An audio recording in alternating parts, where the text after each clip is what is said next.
Good morning. It is Saturday, June 20th. Happy Juneteenth to everybody out there. If you're celebrating or still celebrating, I know some of y'all don't believe in it. Some of y'all do believe in it.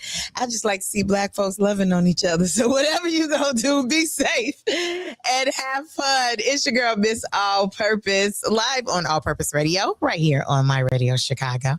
I have my special guest today, Mr. Kenneth Whaley. Let me give Kenneth a big round of applause. Welcome to All Purpose. Welcome back to All Purpose Radio.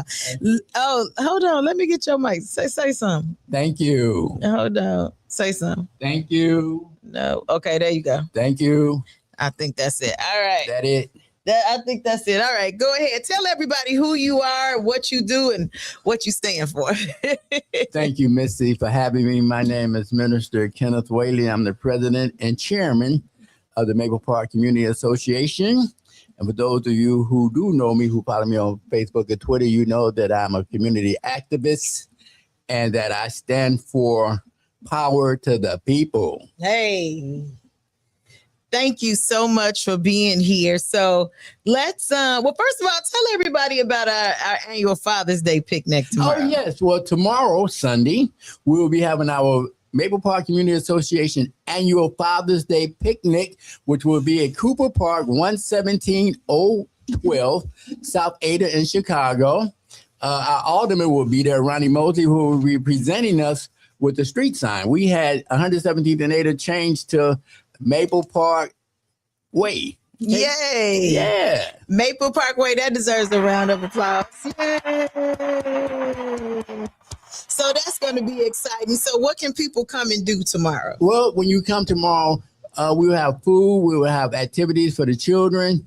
You can bring your barbecue grill. You can bring your tent. We're going to have music, singing, dancing. It's a day of fellowship where businesses, the alumnus, homeowners, everybody can come together and celebrate their dear old dad. I'm gonna go to Facebook and tag you on here. Yeah. How did the picnics originate? Well, we have a young man in our community, Bobby McNabb. I don't know if you I remember Bobby. You remember when Bobby McNabb first came up with the idea of celebrating Father's Day? We had our first Father's Day picnic. I think it was about 20 years ago. Okay. Yeah, and we have been throwing it ever since. Right now, we passed it down to some of the younger brothers, Jermaine Williams and Latrell Baker. Michael Timberlake. Yeah, those guys, Corey, they're younger than us. I'll be 70 next year. So I don't know how long I'll be doing this, but right now, I'm still in the midst, and we're making sure that the second and third generation of Maple Park community residents, whether they live in the community or not. Okay. Make sure that they keep the legacy going. You know, Maple Park has been around since 1961. Okay. Maple Park Community Association was incorporated in 1962. Okay. So we've been around for many, many years, and we're still going strong. And we just want to make sure that our second, third, and fourth generation of Maple Park community residents keep the community upkeep and keep it going. Okay. We want to be like some of those communities on the north side where they've been around for 100 years and 120 years. You know, the only thing we have that lasts in our community are the churches. We don't have businesses and associations. We want to start some new trends. We want to have businesses set up that last for 50 years, the next 50 years. We want this organization to be around celebrating this 100th anniversary. Right now, when I step down, I have some strong people behind me. I have Blaze Vine, which I know you know Blaze Vine. That's my right-hand girl. And we have Paul Campbell, who's on the board. And we're looking to recruit other people from the community. So if you're in the community and you want to be on the board of directors or you want to participate in the Maple Park Community Association, hit me up. Yes. Shout out to the Maple Park. I grew up, I am a product of Maple Park. Now, I did spend the first 6 years in the West Pullman area. So still a sister station, sister brother section of Chicago, but raised in Maple Park, attended Whistler Elementary School. I am a Park District kid, which is why I'm about to up my volunteering with the park and the Maple Park Advisory Council. Thank you. And I am a Park District kid. I took dance at the Park District, cheerleading, just hanging out, you know what I mean? But having a safe place to come and we were able to, we had a place to, we had our own park. I don't know, the teen takeovers just popped in my head, but we had our own park. So we didn't need to go anywhere else to take over. You know what I mean? Yeah, everything was there. Yeah, everything was, 1 block, 2 blocks, 3 blocks from your house. Your mama could drive past, walk past and see you. And you were in a community with people who loved you and wanted to see you grow and prosper, but also allowed you to be a teenager. Well, the good thing about Maple Park, every home in Maple Park had 2 parents, because you couldn't buy a home in Maple Park unless there was a 2-parent household. Okay. At that particular time, back in 1960. Of course, this is 2026. Things have changed, but yeah, the dynamics of the neighborhood, it wasn't,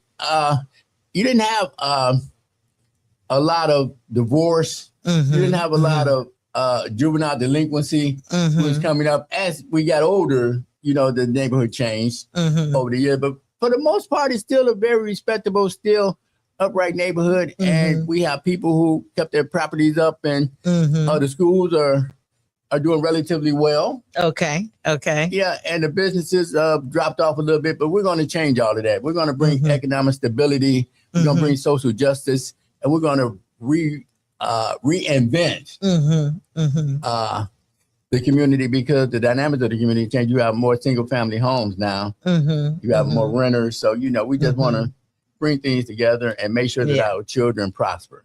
Well, I want to thank you for all the work that you do. Thank you. For the community. And last week we had some really bad storms, and a tree in front of my I still say my granddaddy's house. A tree from the neighbor fell right on their property on 116th and Loomis. It blocked the front door, touched the roof and everything. But I want to thank you for all your work that you did, because my aunt told me they were doing like the streets first, and then they said they were doing the housing. That's right. And so that tree was cut down and removed. That's right. We got it done right away. I want to thank Alderman Ronnie Mosley and his staff. Yeah. Coming through, being there when we called, and just doing their job. Yeah, doing their job. And that's what we need. We need politicians who are going to come out. You can't do this from behind your desk. Ronnie Mosley, he gets from behind that desk. He comes out, and he has a good chief of staff, Carter Glover, who makes sure that, that everything is handled. Yes. Yes. And they did come through right away, and all the trees were removed from the streets. Then they came through, removed them from the houses. Now today they made calls because the park has a lot of debris in it, and we have our Father's Day event tomorrow. But they made sure that the park is coming through, and they're going to get those trees removed. When I went there last night, I was like, oh my God, they didn't clean the park. But I got a call this morning from the alderman's office saying, hey, it'll be moved in time for the celebration tomorrow. So thank you, Alderman Ronnie Mosley, and your staff. And my aunt still lives in that home, and she's like, she grew up in the home, right? And she's like, I love my community. I love Maple Park, because when you have the storms like that, you're gonna end up talking to your neighbors and getting to know even like your new neighbors. And she just someday she's like, it's just so quiet. It's so quiet. The block is so quiet. And so when the storms happened, it gave her even more opportunity to go out and talk to people on the different blocks and the different, and everybody supported each other. So, all right, Kenneth. So you are here on some official business. Yes, ma'am. I got my little cheat sheet here. Yes, you got your cheat sheet. I'm getting older, so I don't remember everything all the time. So I have to kind of take crib notes, as we used to call them. Crib notes. So just start from the top. You want to talk about Black students in the Chicago public schools? Yeah, see, let's start up. Literacy and how illiteracy fueled the school to prison pipeline. Okay. And we know literacy is merely when a person is able to read and write. And reading and writing, it's more than reading and writing than just picking up a piece of paper and reading and writing. There's comprehension, critical thinking. The data that I'm using comes from the National Assessment of Education Progress and Illinois Department of Juvenile Justice. And I would just come out the door and just say this, and I think I've said this to you before. Black illiteracy is a multi-billion-dollar white industry. Okay. As long as they can keep us dummied down, as long as our children aren't able to read and write, they go straight from the school to the prisons. And if you look at how the schools are set up a lot like prisons. Okay. You got the classroom, which are the cells. You have the lines that they have to get into. They serve the same food. Our children go to school from kindergarten to 12th grade and sometimes college and come out with absolutely no skills. When you go in jail, you do your time and you come out with absolutely no skills.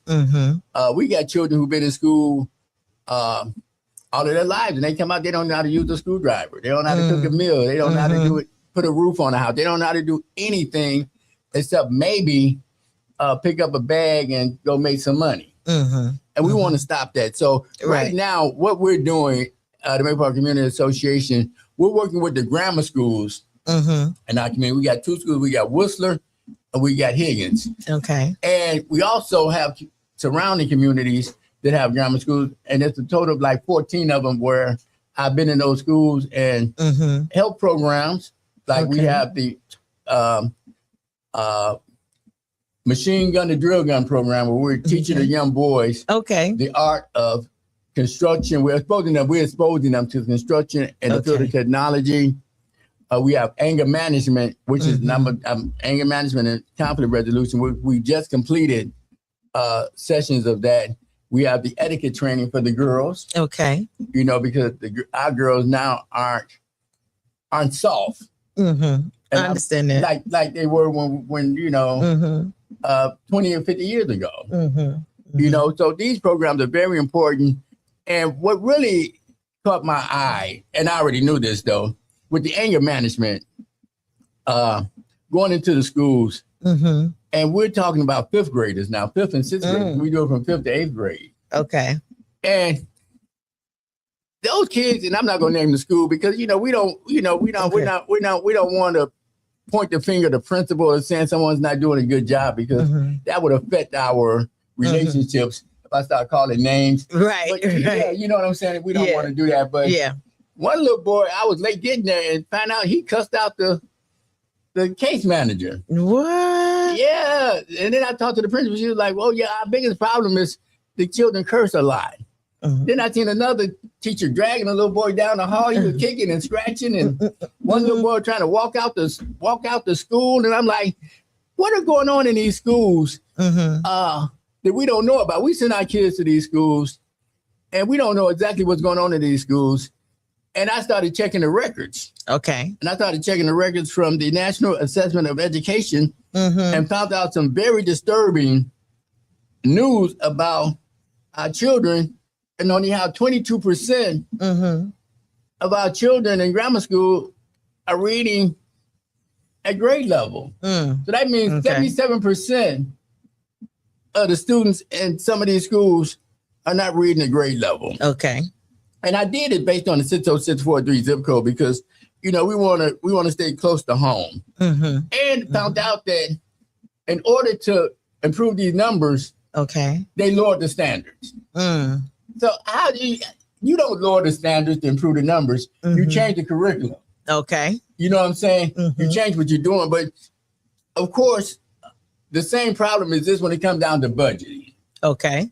And the reason why a lot of these kids are failing, and I'm going to say I'm failing, is because the school doesn't have the personnel, they don't have the teachers, they don't have the money they need in order to, I shouldn't say money, funding. They need in order to provide certain material and in order to provide the means in order to teach these children. And one of the biggest problems I had been to like 14 schools, only 2 of them had male principals. Okay. Mm-hmm. So we're talking about, I said 14, so 12 of them. Okay. The principal is a woman, the assistant principal is a woman, the case manager is a woman, the women working in the office are women, the women working in the lunchroom are women. The only male figure in some of these schools is the security guard. And guess what? What? He's a disciplinarian. So they have a problem with the kid, they take him to the security guard. Right. And he's not trained to be any kind of guy. He's just a man. Right. But see, there's no masculine energy there. So first of all, there's no masculine energy in the homes. They get to school, there's no masculine energy in the schools. These boys, they're not gay or anything, but they have feminine energy. They bicker. They're moody. Make sure you're talking to the microphone. There you go. They're bicker. They're moody. Yeah. There's some words that the girls use, but I won't say what those words are. And it's because there's no masculine energy in their lives. So now, if there's no masculine energy in their lives, they don't have anybody to program them on how to be a man. Then they go into a school that has low energy. When I say low energy, poor performance. A lot of them can't read or write, and they're being pushed through school. Right. We have and Professor Morales isn't here today from Chicago State University. We have an urban tutoring literacy program that we started with Chicago State University, where we had a 12-week program. We had children from our community in a tutoring program, and I got a chance to firsthand observe these students being tutored by Professor Mount students at Chicago State University who was assessing their skills and gave us a report on what they thought and what these children needed. Okay. And I know it's hard to read in front of people, so I took that into consideration. Well, maybe the fact that they're in front of a crowd reading, they could have a little gun shy, but listen to some of these kids read in 5th and 6th grade. They were reading like at a 3rd grade level. And they're being pushed through school. You have schools that they go through we send kids to one of the high schools in Chicago that we have a scholarship program for. And then we got kids we send to to different schools throughout the area. And some of them were dropped from the school because they couldn't academically keep up. So some of these schools have graduation rates of like 89, 90, 100%. So in order to keep their graduation rate up, if they got a kid who's failing, they put them out. They do not. There's no resources. Okay, let's take this kid and put him in this program and let's help him improve his scores. Right. It's like bury him. I'm gonna turn it a little bit. Okay, it's like bury him. They're burying it. They bury him in the system. Right. So you got these kids who are in the system, they're in school all day daydreaming because it sounds foreign to them. And I was thinking this, okay, with the ACT test scores. Okay. They do all these tests and all of our kids are scoring terribly. Okay. We have to change the curriculum of what we're teaching our children. Okay. What we're teaching our children have absolutely no bearing on their lives, and it's a waste of time. The courses they're taking should suit their lifestyle. Like you got children in grammar school who've been raised by grandmas. Right. True. They need to know how to cook. They need to know CPR. They need to know financing, banking, because they got to go to the bank. They need to get some life skills. Right. I was going to say real life skills. Some real life skills that they can use every day. They need to learn some plumbing. They need to learn some electricity so they can open up businesses. And become entrepreneurs. They don't need to go to college and learn sociology. They don't need, they don't use algebra. Now, people say, well, math is important. Not to them. What they going to use algebra for? Trigonometry and geometry. They don't need none of that stuff. They need to know how to fit something, how to bottle something, how to package something, and how to distribute something. Yeah. Mm-hmm. And that's really, and especially in the day and era where we're living of AI, where, you know, I heard us saying that AI won't take what did it say? AI won't take your job, but the person who knows how to use AI will take your job. Right. And so the reality of it is, even like for those of us in radio and podcasts and things of that nature, AI, you can put in AI where I could put your name in and my name in, and it search the internet and see podcasts we done and create a podcast. I put the subject in and what I want it to be about and what your stance is and what my stance is. And you literally can create the podcast without real humans. Yeah. I mean, just like that. Those who know how to fix the computer, those who know how to fix the robot, those who know how to program the robot, those who know how to send a satellite up. Yeah. You know, Elon Musk, he's not the brightest person in the world, but he got them satellites up there. He's making money in the clouds. The money's in the clouds. Yeah. You know, and I tell people all the time, you know, people be talking about the dollar. I think the dollar, the last I checked with Ford Magazine, and it's not me, Ford Magazine, I think they rate the dollar at 47 cents. The dollar's almost useless. Okay. You know what I'm saying? So stop chasing dollars and start chasing knowledge. You know, don't worry about how much money you're going to make. Worry about how you're going to make it. Okay. You know what I'm saying? And you're going to make it now through technology. There are certain fields that are recession-proof. Okay. We want to put our children in recession-proof industry. Food is recession-proof. Okay. Medical is recession-proof. Right. Technology is recession-proof. Those are the industries we want to start putting our kids in. We want our kids to be known for something. Back in different times. And you can even go to biblical times and you look at certain tribes. Okay. They were known for healing. Okay. Yeah. Some were known for building. Some were known for agriculturing. We want our children to be known for something. Right. But not for violence. Because see, we're not a violent people. And I'm not. We all know that where the guns come from, where the drugs come from. So we're not going to go down that rabbit hole, pointing the finger at this. You know, this government group or that government group. We're not going to point the finger. Okay. You know, because that's not necessary. We want to come up with the solution. Yes. You know, and the solution is that if we pull our kids out of, I shouldn't say put them out of the school system, but change the school system. Yes. Yes. Take over the school system. And start teaching our children what's relevant and what's not relevant, we wouldn't have any problems in our community. You know, because they will be able to sustain their lifestyle. And we have to bring back, and I just say the institution of marriage. Okay. We have to destroy, and I'm not saying women got to be barefoot and pregnant when I say destroy the feminist movement. We have to destroy that competition in our community where it's us against them. There's no us against them. It's us. It's us and us. It's us and us because, listen, if black men don't marry black women, no one else is marrying black women. So that means black women are going to have kids out of wedlock because they're not going to have, women are not going to stop having sex. That's part of life. Okay. But if there's no men there to bind the unit together, there's going to be chaos. If a woman is work all day and she got her kids at home, going to school, coming home, going to the babysitter, that kid is not getting the adequate education. That kid is not getting the treatment that he needs because there's no one there to help him manage his feelings. There's no one there to help him master the work. I've been studying China and Japan and how, I think it was Japan, how they teach their kindergartners. Okay. The kindergartners, they don't learn the ABC. They come in and they learn how to cook their own breakfast.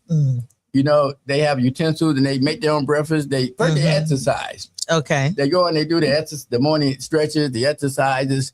Then they fix their breakfast and then they clean up. Okay. You know what I'm saying? Life skills. They don't have janitors. So it's basically like they start pretty much with some vocational training. Yeah. So you can cook for yourself and you have some order and things of that nature. You start good habits. Wake up in the morning and like you're doing physical fitness right now. I see you all the time. You know, and that's the start of childhood. You know, to where okay, let's be physically fit. Let's learn what to eat and what not to eat. Right now, and I just made 69. I'll be 70 next year. Mm-hmm. The average age of a black man in Chicago is 68 years. Okay. In 30 countries in Africa is 54. Mm. And some of the Caribbean islands is 45. Okay. That's absolutely insane. And so what makes those percentages, what is that compromise that kills them off that they don't make it past those numbers? Well, lifestyle.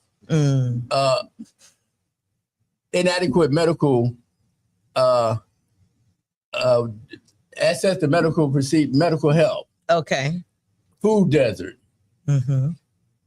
The number one killer of black people is sugar, salt, fat, vegetable oil, those things that lack potassium, magnesium, vitamin A, B, C, and D. Mm-hmm. Same thing with fast food. Okay. Where I live at, there's nowhere around my house to eat. I have to go. I had to get my car. If I want to get something good to eat, I had to get in my car and drive. Or go in your kitchen. No, go in my kitchen. Which I don't know. That just I had to say No, that.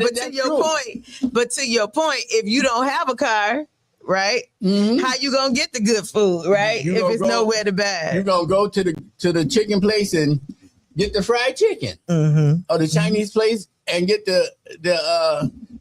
the Chinese food, you know, or the Italian sausages, you know, those things that are absolutely causing high blood pressure, high cholesterol, diabetes, and then you go to the Advocate healthcare places and they give you a pill and send you home.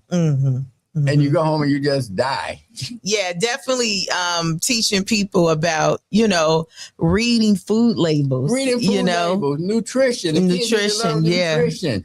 Listen, you go to the gas station in the morning, they're eating potato chips and donuts for breakfast. Now they're in a room and they got the sugar high. They running around the room and you want them to sit down.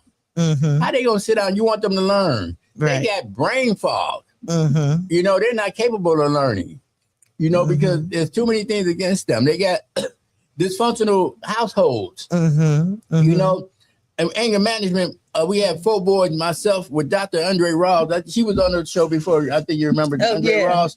She from Health Information Technology Support. She does our anger management seminar, anger management workshops. Okay. And we were sitting there and she was going through one of the exercises, and one of the boys called the other boy mama a crackhead. Okay. Oh no, he said she disclosed that information. He was a crackhead. He got up and walked out. Okay. He said he had to walk out because he wanted to, he just wanted to fight the boy. And I sat him down and I talked to him and I told him, that that has no reflection on you. Right. And they go straight from 0 to I kill you. One of the young boys was telling us he was at the crotch center and they accused him of doing something. He didn't do it. And he was mad. And I said, well, how did you feel? I felt like going home, getting the gun and shooting everybody. So wait a minute. So my thing is, not that you felt like not that you wanted to shoot everybody. You talking about going home to get a gun? What are you doing with a gun? In 5th grade. Not you doing the gun. What is the gun doing in your household? Right. Yeah. And is that what you all do? Go shoot? Is that what you were taught when you get angry? To go hurt somebody, right? And that's what, and that's our truth. That's his truth. Yeah, that's his truth, right? We had an 8th grader. His truth was that he'd been arrested 3 times for auto theft because they learned how to steal the Kia, those cars with the charger. How you bust the window, and they learned how to on TikTok how to steal a car. Yeah, I was gonna say TikTok, YouTube. It's so crazy that before the technology, you had somebody either you had to do trial and error, but now or somebody had to show you how to commit certain crimes. But now you can just pull it right up. So now if you can do this. If you can do this, you can do something for the good. You got enough heart to. Yeah. I told myself, you're gonna be a bad boy if you change what you do. You have the skills to do something productive. You have the heart. Yeah. You know what I'm saying? You can do something productive. You got enough heart to go say, look, stealing a car was when I was growing up. I wasn't stealing no candy. You know, a car. to drive around the neighborhood. And if you got enough where you can hook up whatever they do to hook it up and get the car started, and you could be a very technical person.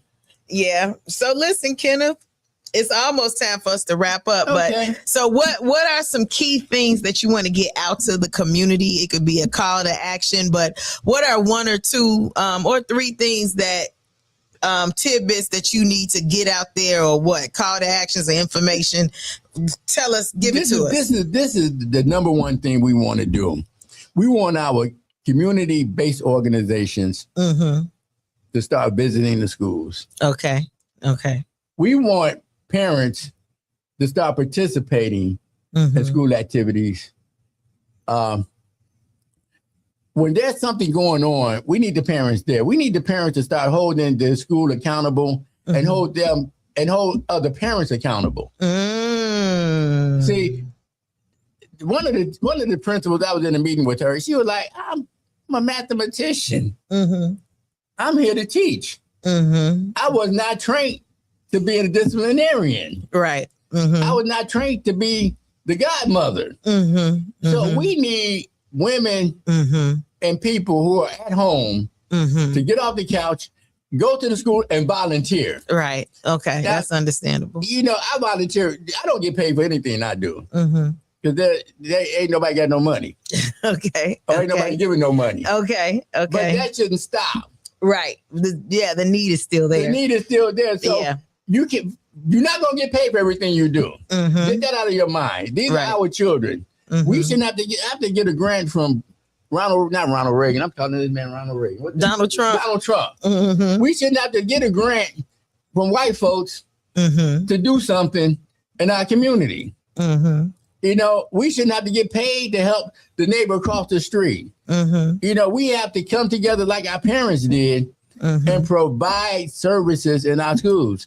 PTA or whatever you want to call it. LSC, PTA. We got to be there. Yeah. And then if we see something that needs to be changed, we have to change it. Yeah. My biggest thing, I want to campaign to change the curriculum in our schools. To have our children do things that's going to benefit them in their day-to-day life. Not this, I don't know if you remember the book Fun with Dick and Jane. That was the book when I was coming up. See Dick run, no CJ run, or something. Burn them books. Yeah. You know, we have a book club. And there's a young lady, what is it? Her bookstore's on 107th and right off Michigan Avenue. I think it's Just Books. So it's a bookstore. I can just butcher the name of her bookstore. Oh, you want me to look it up? Yeah. Lord, I didn't. Don't shoot me. I'm gonna look it up. Yeah, let me correct that. It's on 107th, right off Michigan, in Roseland. And butcher this girl's name up. Bustin' Books. Bustin' Books. Bustin' Books. Burst into books. Burst into books. Oh, God. Okay, guys. Let me give you. But no, I'm glad you brought it up. You said it's black owned? Black owned. Okay, Burst into Books. Everybody, the address is 119 East 107th Street. 119 East 107th. Burst into Books. Burst into Books. Yum Sister. Then we have the Underground Bookstore on 87th Street. Okay. Black Brother been in business 30 years, bookstores. We want our children reading books that are related to issues that concern us and our history. Our children have to know that they come from a line of royal priesthoods, inventors, and critical thinkers. We're trying to get our children to be critical thinkers and avid readers. To where, look, you put them in a room with tools. They'll build something. Right. Yeah, absolutely. Look, we came out of slavery with the clothes on our backs and built cities and communities. They got burned down, but we built them. Given the chance, we will prosper. Yes. So right now, we're doing absolutely zero. We have only 22% of the children that's reading at the grade level. We have, I think, Finger High School and Corliss High School were rated, it had the lowest test scores in the state of Illinois.